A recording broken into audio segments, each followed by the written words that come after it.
everybody. Welcome to another edition of Elevating with Marcia and Mike. I'm your host, Marcia Hawkins, along with Mike Athos.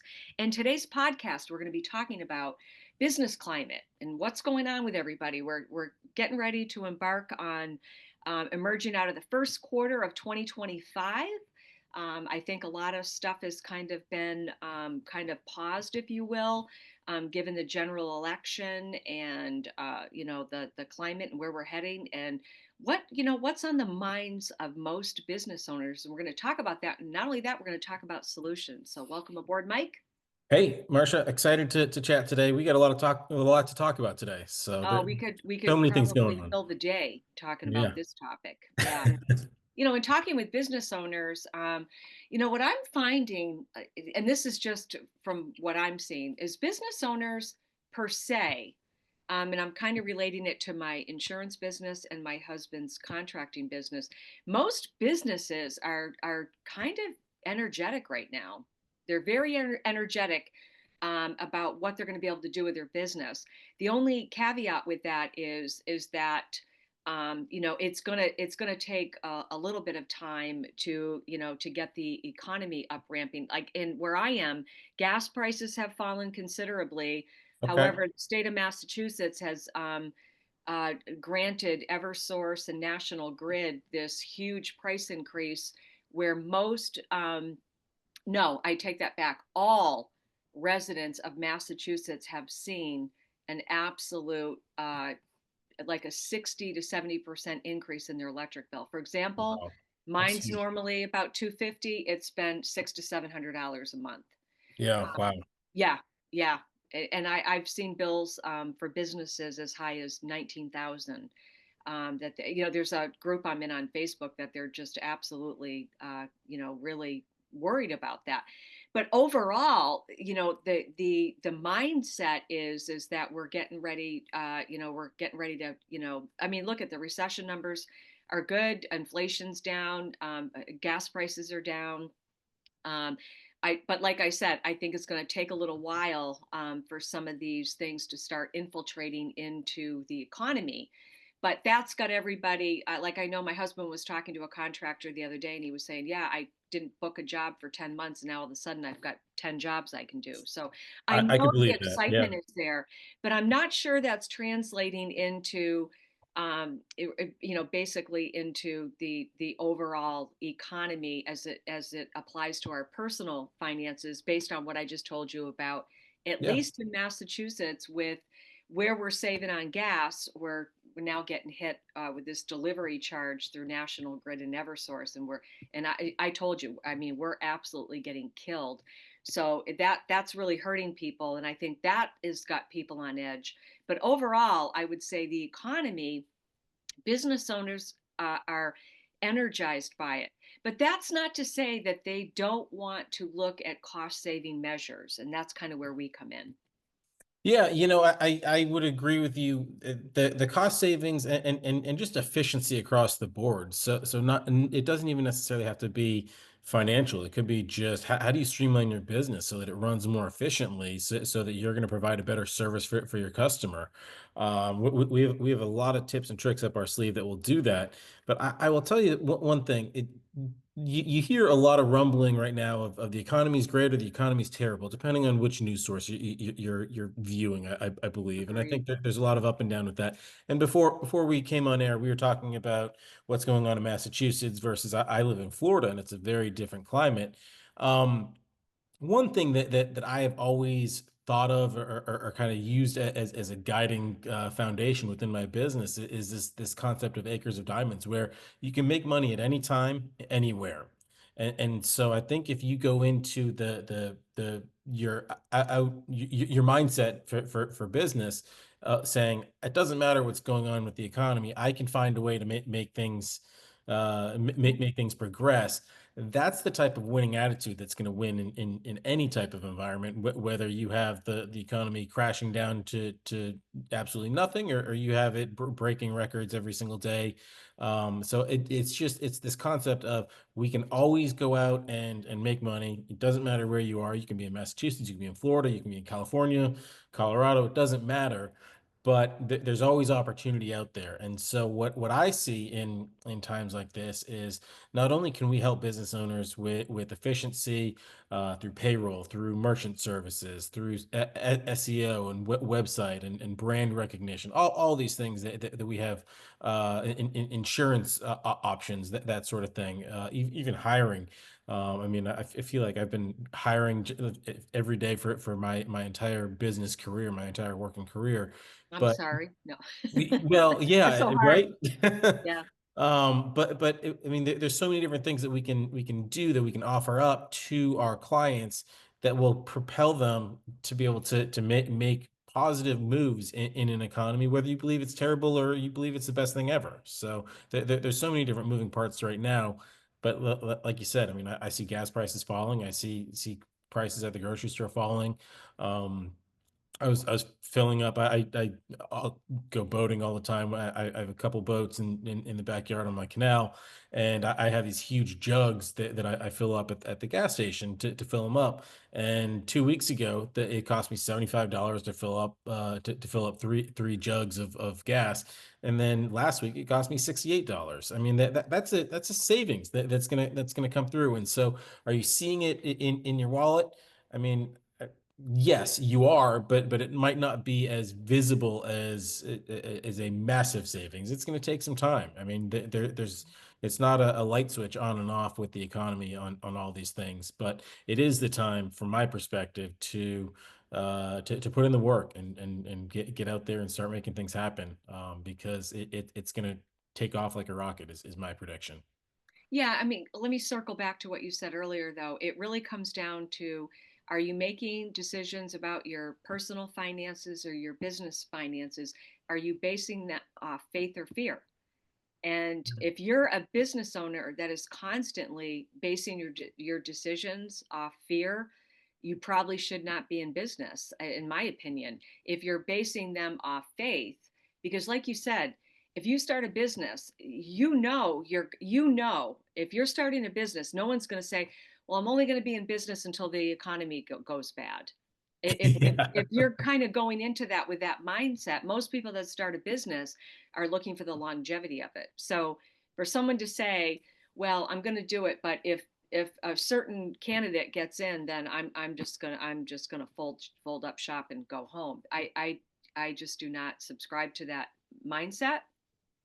And I don't really know very many business owners that do subscribe to that. And if you do, you really ought to think whether or not you've got the stones to be in business, because it's a roller coaster all the time. I've never met a business owner that said, "You know what, I just never have any problems. I never have day-to-day challenges. I never have any issues. Everything I just, and if I do, it's like, what drug are you taking? Because that's just not life. It Sure. like life in general, whether it's your personal life, your business life, whatever, you're going to have your challenges. I think that's probably, I do digress here.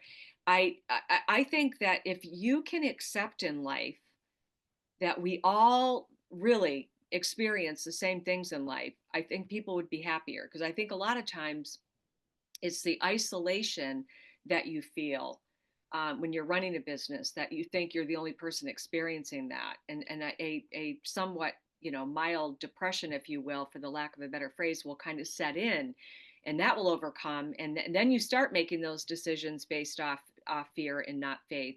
So circling back to what I said, you got to get yourself into a mindset. But even when things are going swimmingly, you really still always should be looking quarterly on how you can sharpen your pencil.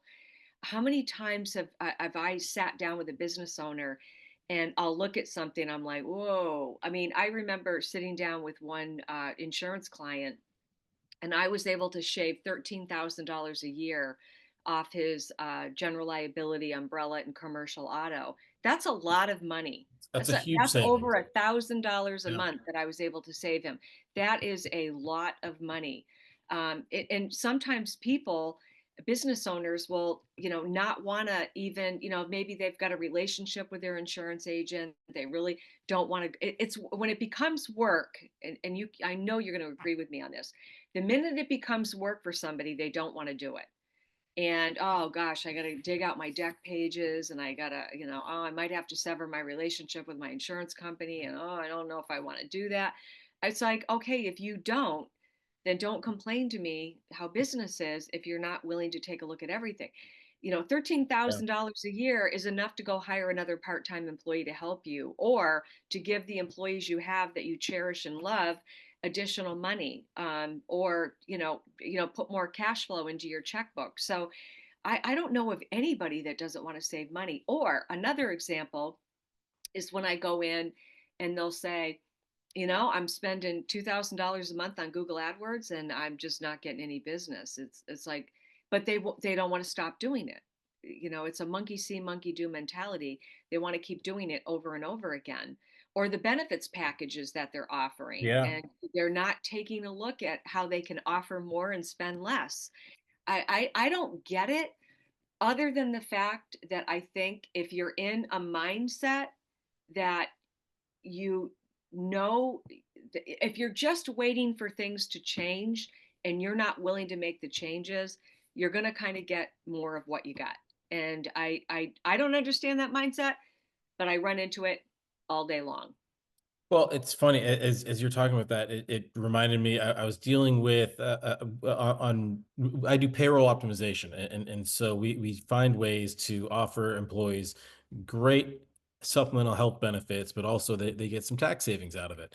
And so I was working with a company this past week, and they were like, "Okay, well, let me go run this past my broker." And it's like, okay, cool. Yes, go do that. But it's almost the same thing as you're asking the owner of Wendy's what their favorite meal is on the McDonald's dollar menu. Like it doesn't translate because there's always going to be a conflict of interest. One thing that I love with what we do is there's not a conflict of interest. We're here to help. We're here to provide services and consult, but it doesn't necessarily mean that you need to go change everything that you do. But it does help if you can look at it from a large level standpoint, and that way we can figure out how do we maximize, how do we optimize your business to the best of our ability. So Mhm. whether that is the SEO side of things, or your website, or your Google ad comment. I mean, gosh, I was recently talking to my mom, and she has a tea shop in upstate New York. She spends a ton on Google ads, and does it work? Yeah, a little bit, but it's a constant revolving door of spending money on Google ads, and it's nothing permanent. And so there's a perfect example. It's like we could shift some of that ad spend into SEO, and have it be where she's always going to have clients coming to her website, or she's going to be ranking high on the search engines, instead of just doing that pay per click over and over and over again. So how do you create that long term wealth is a big deal. It is, and talking about, just take a restaurant for example. You go into a restaurant and the food is just mediocre. It's nothing great. And and what happens when someone goes into a mediocre restaurant where they're serving frozen French fries and frozen burgers, and they're slapping them in, throwing them on a plate, getting them out, and just it's just they're in there just punching the clock every day. Yeah. Someone leaves that restaurant, it's not remarkable to them. So they leave and they're like, yeah, they're not going to tell 10 people. You go into a restaurant and you're just blown away by the service and the decor and the overall atmosphere, and the food is so good. You leave there and someone says, oh, where'd you go? Oh, you got to go to this place or that place. It was just so good. And it's like when I walk into a retail store and I don't get greeted, and people are just, kind of on their phones and kind of ignoring you, or on their computer and just oblivious to it. You've got to a certain extent, and this is what I think is the matrix to the key to success. First of all, you really need to like what you do. Maybe I use the word. I think you need to love what you do, but let's just say you need to like it. Sure. You need to like what you do. You need to like what you're offering. You need to like what you're making. You need to like what you're manufacturing, you're producing, you're serving. Um, or you're doing. You got to have an element of love in there that you like doing it. You've also got to you've got to realize what you're good at and what you're not good at and delegate off what you're not good at, because otherwise you're going to spend a lot of time doing things you're not really good at, and that may be the common denominator with a lot of businesses why they don't make it. And then I think the other aspect of it is you've got to, on a day-to-day basis, you've got to give a reason for someone to recommend you. And I think this is like the missing link in business, that they're not looking at that. They're not looking at what happens when that person walks out the door. How many people off that experience are they going to start talking to people about? And I made a couple of changes to one of my businesses, and I've noticed that it's had a positive impact. And the other thing you need to do is you need to have what you and I offer to businesses, which is that eagle eye onto what they're doing, whether it's payroll optimization, marketing, their online presence, their insurance needs. And I love to delve into. I always, and maybe you do this, I don't know, but I love to observe how they interact with their help. It's kind of like you always see on Facebook or social media when you if you go out on a date, how that other person treats the server will tell you a lot about them. Oh yeah. When I Yep. see, when I see people that I'm talking with and I see them talking rudely about their help, or oh, that one, I should have fired her a long time ago and whatever, I sometimes realize I may not be able to help them. If they're sitting there playing the blame game and blaming everybody other than themselves. And then the other thing too, lazy's got to be thrown out. How many times have I sat down with someone either starting a business or a few years into their business, and in their mind they think, a cut working, 3 or 4 days a week is going to get them to six figures, seven figures. It's just not going to happen. No. I'm not saying you can't have some downtime, but I know for me, I work 7 days a week right now, and I have pretty much my whole life. I might have a Sunday afternoon off here and there, but usually Sunday mornings I'm doing book work. Saturday I'm usually, recapping my week, planning my following week, doing some book work, looking out, at my prospects for the following week. I work all the time, and that's what owning a business is. It plain and simple. It is, and I think for some reason people have gotten away from that.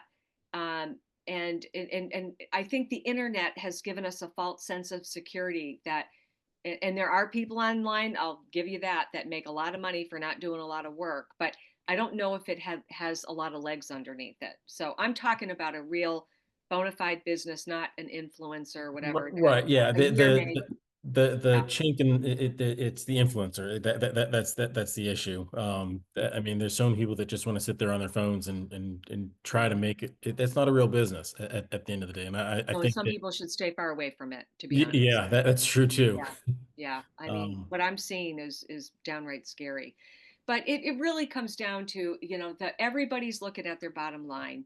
If you're looking at your bottom line and you're not really taking the appropriate actions to save money, whether it's an insurance audit, whether it's a payroll audit, whether it's a cash flow audit, a cost. How many people do you know own a restaurant, don't do food costs and payroll cost, and they don't map that whole thing out, and they're like, well, I'm just going to get a truck of frozen food in here and slap it out and hope for the best, and it's just not a good business strategy. So always have one of the things I think that you and I excel on in terms of the business is that we're also consumers. So when we go into a business, I can give them my perspective on the business, on how I felt, like whether or not I would come back to that business. And I sat down with a restaurant. The guy was 77, had owned several restaurants for 50 years. Him yeah. and his wife were very successful. And then they opened a restaurant and it wasn't so successful. And so I went in there to talk to him about payroll optimization. I went in to talk to him about a multitude of things. But one of the things we talked about was my experience within his restaurant and what I thought was keeping me from coming back. And he ended up selling the business, and that owner, turned it into what it needed to be. But it's funny that someone could have run a business for 50 years and never made a mistake, and then all of a sudden made a huge mistake and could not see what the problem was, even though he had been doing it for 50 years. So even seasoned business owners need help. Well, it's so much bigger than I mean, so last week I was looking at I drive a Jeep Wrangler and I kind of want a Bronco. And so I was in a Ford dealer and I was looking at a Ford Bronco that I mean, like brand new on the lot. And I remember I'm sitting there talking with the sales guy, and he has to, of course, do the back and forth with the managers and all that. But the consumer experience was just something that it blew me away in this dealer. And I'm not going to name the name of the dealer, but. He was going back and forth to talk to the sales manager, and the sales manager was standing up kind of behind the sales desk, and he was eating this sub, and this sub was like dripping just juice all over the place, and it was disgusting. And I'm looking at it and I'm going like, okay, so this is the consumer experience. Is like I'm watching my sales guy have to go back and forth to talk to this manager that is just it was so repulsive to watch what was going on, and they're just Unbelievable. unaware of what am I thinking, because I'm about to make a huge purchase with this dealership. Is that the type of service that I want to have on the back end? And so it's little things like that that you and I as consumers can go, hey, look at this issue. This is an issue. Like if I was the owner of that business, or if I was secret shopping it, not that that's something that I do, um, but like there are real things, real tangible things that you could point out and be like, you could clean up your whole appearance and probably make more sales, and probably leave a better feeling for the consumer to bring referral business back to that dealership. But I walked out of there. I obviously didn't buy that vehicle there. I'm still looking. So that's to be determined, I guess. But Yeah, but that's important though. It's not always price, it's your experience when you go in, whether it's a restaurant, a spa, a mhm. doctor's office, a car dealership, a clothing store, a salon, like whatever that experience is. If it's not good, Yeah, most people are going to be turned off and not make a purchase or not make an appointment or not frequent that restaurant again. And again, there's so many moving parts to running a business. But I would tell you, your employees, you're only as good as your employees. So payroll optimization is something every business should look at.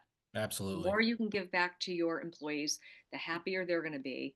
If it ends up saving you money, the happier you're going to be. But sitting down with, Mike and I really is one of those things where we're going to be able to put an eagle's eye onto what you're doing from not only a marketing standpoint, the payroll, but we'll give you an overall honest assessment of what your business is like and whether or not we see changes that you could make. And again, I'm happy to point it out, not in a negative way, but just say, hey, I don't know if you realize this, but I can guarantee you, Mike, if you had gone over to that salesperson and said, I'm struggling to get past this, what I'm witnessing here, he Yeah, probably would have shared that with his sales manager after you left. And most likely, depending on the person, because sometimes people don't take that type of constructive criticism well. Most yeah. likely, if the salesperson agreed with you and said, you really shouldn't have been doing that, it wasn't a good look for the dealership. Most likely, he probably wouldn't do it again. Agreed. I mean, I would only hope that you could say something and it would be well received and that they would make a change. But there's so many little things that I don't know. Maybe it's not so little that I feel like you and I can jump in and really make some minor changes to really maximize how successful businesses can be. Yeah, in some cases, on some of the larger accounts that we work on, we can sometimes upward save, $100,000 a year, depending on what their payroll budget is, Yeah. based off some of the products and services that we can offer to a client, which that's a lot of money. A lot of money. I was working on one last week with about 1,000 employees, and it'll be about $700,000 annually of Yeah, savings that it's we can help. crazy. So There's great there's great products out there that a lot of people just don't know about, and we have access to it, and we're happy to share, and happy to put people in a better situation. So Yeah. So the moral of the podcast today is get out of your fear, get into your faith, not in a religious way, but you've got to believe in yourself, you've got to believe in your business, you've got to believe in your employees, you've got to believe in your product or service. And if you can really tune out the noise, you will be successful regardless of what that economy is. Agreed? absolutely. Awesome. All right. Thanks for tuning in to another edition of Elevating with Marcia and Mike. We'll be back next week with another, most likely, business theme podcast next week. Have a good week. Until then, we'll see you later.